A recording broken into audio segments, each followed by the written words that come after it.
Hola, buenos días a todos y bienvenidos a Lecturas Imprescindibles. Hoy traemos, como casi siempre tratamos de traer, Canela Fina. Terminamos con la trilogía de uno de nuestros filósofos contemporáneos favoritos, del cual ya hemos traído aquí a colación sus dos primeros libros. Recordamos, Pregúntale a Platón cómo la filosofía puede cambiar tu vida, que está en este canal, y Más Platón y menos Prozac, que también está en este canal. Pues terminamos, sin más preámbulos, con su tercer libro, El ABC de la felicidad, de Lu Marinov. Como veis, es un libro bastante denso, de cerca de 700 páginas, pero no por ello difícil de leer. Este libro, pues, según nos cuenta el propio autor, fue creado en 2003 a raíz de un ensayo que él publicó en Global Agenda, que es una revista del Foro Económico Mundial. No salgan corriendo todavía, que tiene su explicación.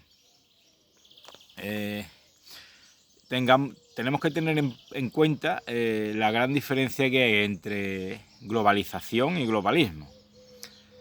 Antiguamente, cuando empezaba la difusión de Internet, etcétera, se hablaba de globalización.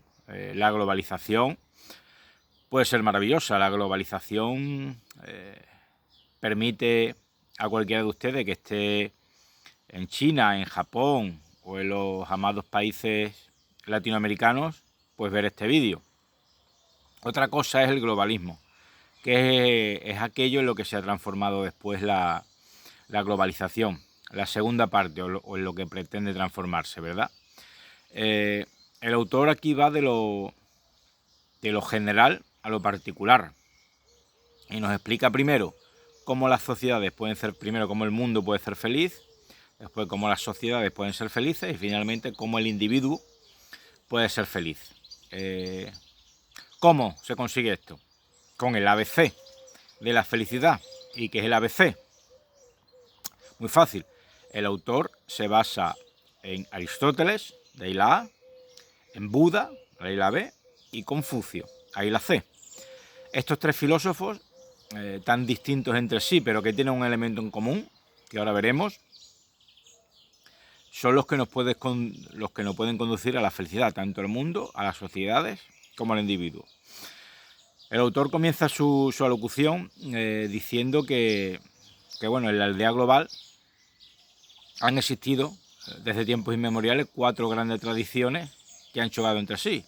Pues la cultura occidental, la india, la oriental, la de Extremo Oriente o la china, y la musulmana, ¿vale? Y la islámica, mejor dicho.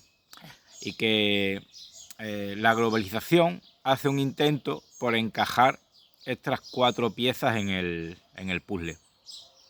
Pero resulta que estas 4 piezas, pues históricamente tienen demasiadas aristas, y los intentos forzados de encajar estas piezas, por ejemplo, el occidente con la cultura islámica, pues puede traer consigo efectos perniciosos como el terrorismo, ¿verdad? La obra también le dedica un capítulo al terrorismo internacional y señala, finalmente, entre otras cosas, pues que hagamos lo que hagamos, pues siempre habrá radicales, siempre habrá fanáticos y siempre habrá terrorismo internacional.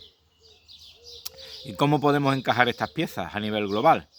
Pues a través del camino medio. Son los extremos de cada uno de estas sociedades los que impiden, pues, que finalmente las 4 piezas encajen dentro de lo que es la aldea global y nos puede traer la globalización, que no el globalismo, ¿verdad? Que es diferente. Cierto es que el Foro Económico Mundial, que aquí se cita, en un principio habló de globalización, que creo que fue la primera parte de lo que nos trataron de vender, fue la parte bonita, ¿verdad? Es como cuando, salvadas las distancias y me permitís, cuando nos venden la idea del matrimonio, por ejemplo, porque la fiesta es muy bonita, la ceremonia es muy bonita, es un día inolvidable, todo es muy bonito. Eso es la globalización, pero después viene la segunda parte, que es la vida en pareja, los problemas cotidianos. Ahí entra lo que no nos dicen del matrimonio, que es el globalismo, y que muchas veces pues termina, por desgracia, en ruptura. Pues por ahí van los tiros. Aunque bien es cierto que el libro se centra en la idea de globalización, porque lo que es la idea del globalismo que vino después, todavía en aquella época realmente no existía. Se nos hablaba de globalización, y si echamos la vista atrás, pues así era, ¿verdad? El autor defiende que no abrazar las ideas de estos tres filósofos nos llevan al conflicto y por tanto a la infelicidad. Y el origen de la infelicidad y del conflicto son los extremos, tanto a nivel político, algo que podemos ver hoy en día, ¿verdad? Ultraderecha, ultraizquierda, derecha radical, izquierda radical, ¿verdad? Es lo que nos tratan de vender, polarizarnos, ¿verdad? Polarizarnos políticamente, si observamos, polarizar también la fe entre los que son creyentes, radicales, como puede ser el mundo islámico, y ateos convencidos, como puede ser más bien el mundo occidental.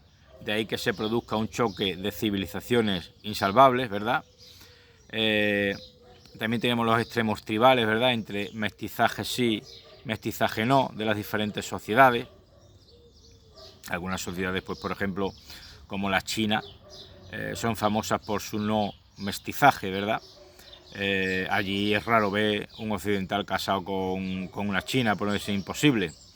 Aquí cada vez es más frecuente, debido a que la población foránea en Occidente cada día crece más, pues hijos mestizos, tanto de Hispanoamérica como que podríamos enfocarla en la cultura occidental, pero podemos ver pues hijos mestizos entre Occidente y musulmanes, ¿verdad? No es tan extraño verlo hoy en día, y cada vez será menos extraño. Como no, la polaridad entre la diferencia de sexos, que está tan de boga al día, ¿verdad? La ideología de género y todas estas cosas que hacen que nos polaricemos. Hombre contra mujeres, el hombre es el malo, el hombre occidental, heterosexual, es el malvado, y el resto, ¿verdad? Pues son los buenos, el enemigo en este caso que hay que abatir, es el creador de tantas desigualdades. Las diferencias económicas, por supuesto, también, los extremos económicos. Hay una pequeña parte que es extremadamente rico y cada vez hay una mayoría cada vez más significativa que vive prácticamente en la miseria, ¿verdad? Como vemos, estos extremos, que creo que no son naturales, sino que nos vienen impuestos, por aquellos que en su día vendieron la idea de globalización, que sonaba bien, pero después vino la segunda parte, que era el globalismo, y que tratan de dividir a los seres humanos a través de estas palancas. ¿Y cómo podemos solventar estas contradicciones, ¿verdad? Estos extremos? Pues a través del camino medio, tanto a nivel global como sobre todo a nivel personal. La tercera parte del libro, que es cierto que no es muy extensa, me sabe un poco a poco, valga la redundancia, habla de cómo podemos aplicar el camino medio que ofrecen estos tres filósofos a nuestra vida personal para así conseguir ser feliz. Lo primero, pues el famoso camino medio de Aristóteles, ¿verdad? Que decía que la virtud está entre dos vicios opuestos, y siempre él ponía el ejemplo de la valentía. La valentía es el camino medio o la media entre lo que es el vicio de la cobardía y el vicio de la temeridad. De ahí surge la virtud de la valentía. Es por ello que debemos de huir de los extremos y tratar de alcanzar en nuestros valores y en nuestro comportamiento este camino medio. Después, pues, Buda, con su famoso octuple sendero y las 4 nobles verdades. Aquí lo que podemos aprender de Buda a nivel personal, que nos ofrece el autor, es la gestión del sufrimiento a través del apego, ¿verdad? Buda decía, del apego nace el pesar. Si no hay apego, no hay pesar, ¿verdad? Lo que nos hace llevar un camino medio también, si me permitís la expresión, con respecto a los sentimientos se refiere. Ya lo decía Tagore, ¿verdad? No ames con locura porque también odiarás con locura. Y es el camino medio o esta resistencia al apego que nos ofrece Buda. Y por último, el camino del Tao, ¿verdad? De Confucio. Confucio, nos ofrece un camino, ¿verdad? A través de su taoísmo, del que ya hemos hablado en otros vídeos, y seguirlo implica el camino de la virtud, y en tanto en cuanto nos desapeguemos de este camino, pues nos vemos abocados a los vicios y por tanto a la infelicidad. Sea como fuere, es una obra bastante recomendable porque cuando lo leímos en su época no nos olía a nada de lo que nos quería decir el autor, pero el autor, yo creo que con bastante sapiencia ya se adelantaba a lo que sería el globalismo posterior, ¿verdad? Que es un cultivo de los extremos para que no alcancemos el camino medio y no seamos felices. Pero el autor nos ofrece aquí las recetas para tratar de superar esta contradicción de extremos, que es el camino medio. El camino medio de Aristóteles, la gestión del sufrimiento de Buda y el camino del Tao de Confucio, que podemos aplicar a nuestra vida personal y que después las sociedades pueden aplicar de manera más generalista. Si observamos, solo tenemos que parar y observar la realidad. Ya el autor se daba cuenta de que tratan de polarizar a la sociedad y polarizarnos a nosotros mismos. Tanto a nivel económico, como vemos, todo lo que el autor adelanta aquí, posteriormente ha sido transformándose en verdad. A nivel económico, como digo, pues a nivel de ideología de género, a nivel económico, a nivel político, etc. Y cómo desde arriba, digámoslo así, han conseguido que nos polaricemos, pues forzando, digamos, el acercamiento de estas cuatro grandes culturas. Ten en cuenta que estas cuatro grandes culturas, la hindú, la musulmana, la oriental, la china y la occidental, muchos extremos son como el agua y el aceite, ¿verdad? Y al tratar de acercarla, inevitablemente se van a producir extremos y choques. Es como si estuviéramos hablando de realmente cuatro planetas diferentes. Y la globalización en un primer momento las trató de acercar. En tiempos creía que era con buena intención, pero ya estoy cada vez convencido de que no fue con tan buena intención. Primero a nivel comunicación, a nivel viajes, y después a través de una anexión de culturas, de estas cuatro culturas, que obviamente producen choques. Si cogemos cualquier libro de historia, cuando se produce el choque de dos culturas, pues finalmente una termina imponiéndose a la otra. Aquí en España, que es un crisol de culturas, lo hemos vivido muchas veces. Los griegos, los fenicios, cuando chocaron aquí en la península ibérica los romanos contra los cartagineses, pues finalmente los romanos consiguieron imponerse. Después vinieron los visigodos, que expulsaron a los romanos cuando cayó en el año 476 después de Cristo el imperio romano occidental. Después vinieron los musulmanes, que invadieron prácticamente toda la península ibérica. Después la reconquista cristiana, que se impuso a los musulmanes. Después los franceses, con la famosa invasión francesa de Napoleón, etcétera, etcétera.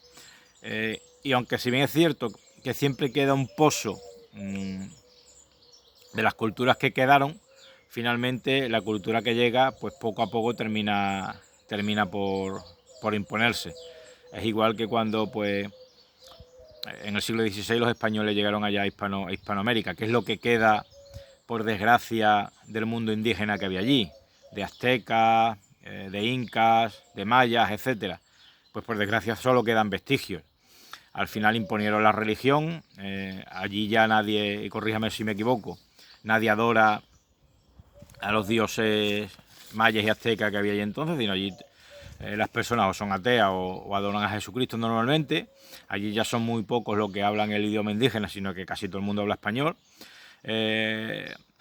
Lo que quiero decir es que cuando las culturas normalmente no coexisten, sino que lo que se produce es que una cultura se impone a la otra, más tarde o más temprano.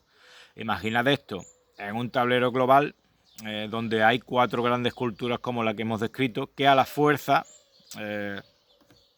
se les tratan de... se les mezcla, ¿verdad? Se les mete, es como agitar un avispero.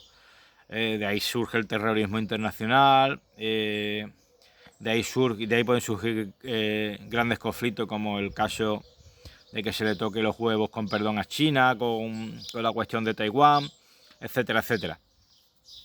Tuvimos un ejemplo bastante claro pues también que también fue un choque de culturas, en este caso, de culturas políticas, en la Guerra Fría, cuando encontramos el bloque occidental comandado por Estados Unidos y encontramos el bloque oriental encarnado por la Unión Soviética y el comunismo, que casi nos cuesta una guerra mundial que nos hubiera borrado a todos del mapa. Pues estos señores globalistas, ahora si hablamos de globalismo, pues son los que a la fuerza tratan de empujar a estas culturas en un mismo mundo en el que probablemente no haya cabida para todos si se les mezcla. Sí es verdad que cada uno puede tener su sitito, que han ido desarrollando sus culturas con relativa paz y tranquilidad. Cierto es que ha habido siempre choques fronterizos, como puede ser la invasión musulmana de la península ibérica, que duró 7 siglos, o la invasión china del Tíbet, ¿verdad? Pero son conflictos fronterizos que finalmente no llega a ser una imposición global de una cultura sobre otra, porque cada una de ellas sabe que meterse demasiado en el terreno del otro puede suponer, como decían en la Guerra Fría, la DDA, la doble destrucción asegurada, porque la otra cultura no se va a quedar quieto. En resumen, finalmente, para terminar esta reflexión, la globalización, que en un principio fue maravillosa, fue la parte buena que dependía del matrimonio, ¿verdad?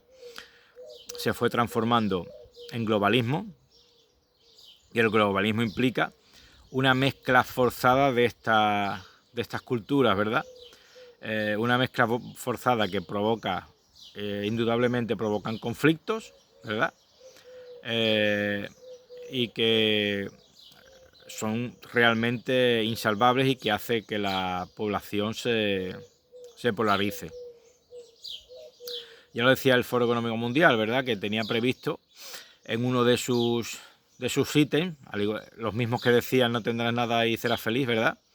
Pues que Occidente iba a vivir 1.000 millones de inmigrantes. Imaginad el gran choque que puede suponer que vengan a Occidente 1.000 millones de inmigrantes.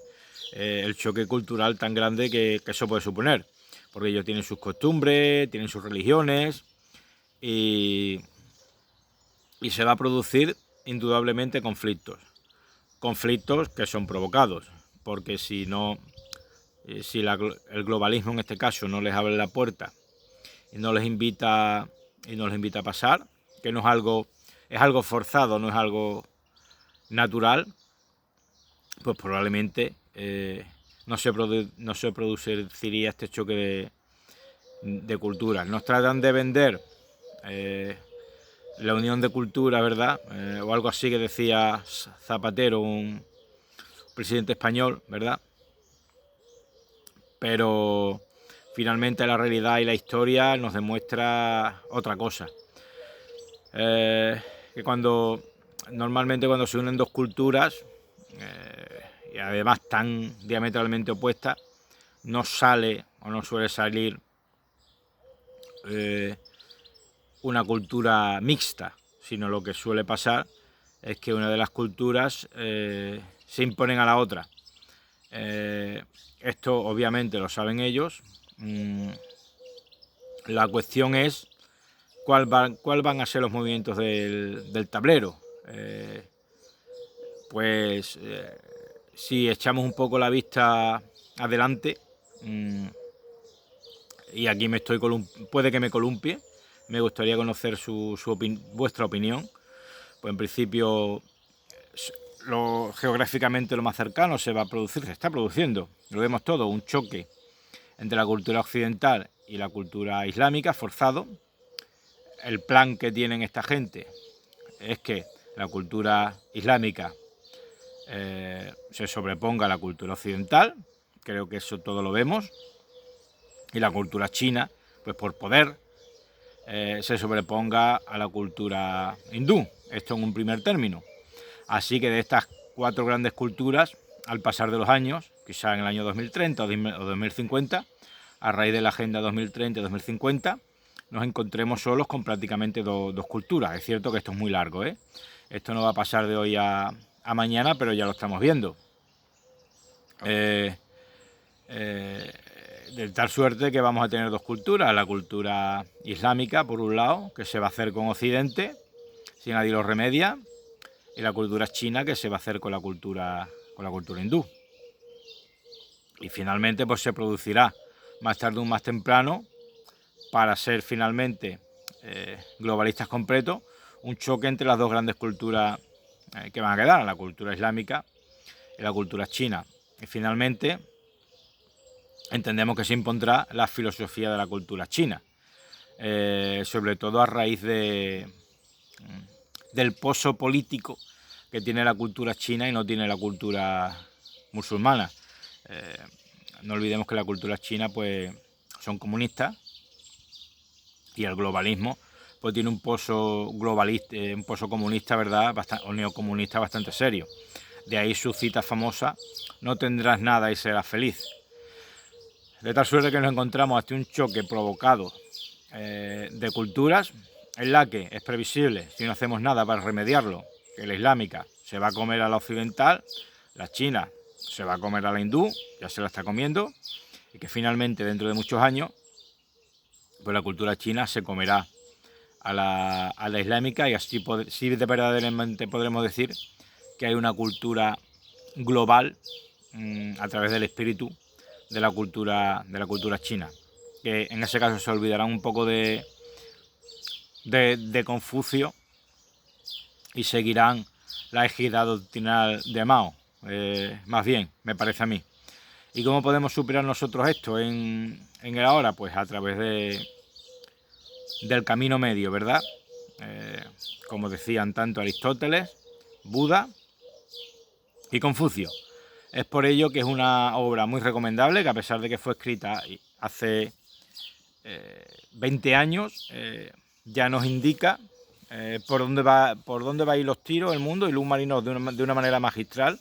Ya se olía que la globalización no era tan buena como nos vendía, y que va a producir un choque de cultura con funestas consecuencias para todos. Es por ello porque merece mucho la pena. Es una mirada al futuro, hace 20 años, un futuro que estamos viviendo ahora, y que nos va a hacer o nos da las recetas para tratar de ser feliz a través del camino medio de Aristóteles, la gestión del sufrimiento a través del apego de Buda y el camino del Tao de Confucio.